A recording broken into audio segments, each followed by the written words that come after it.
shapes when the length of the sides are given. Then, excluding one side, if the length of all the sides and the perimeter of a shape is given, then how to find the length of remaining side? See, in order to find the length of the remaining side, subtract the sum of all the given sides from its perimeter. Simple. So let's solve a problem on this. So here, the length of the two sides of the given figure measures 5 cm and 6 cm. And if its perimeter is 15 cm, then find the length of the third side. Yeah. So here they have given that perimeter is equals to 15 cm. So the length of the third side is equals to perimeter minus sum of two sides.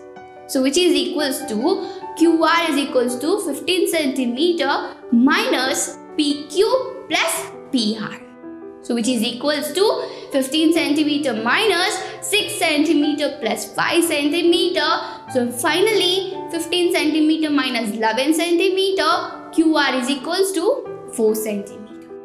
It's very simple, no? Yes. Likewise, if the third side is not given and if the perimeter is given, so we can find the third side like this. So in the next class, let's learn more about this topic.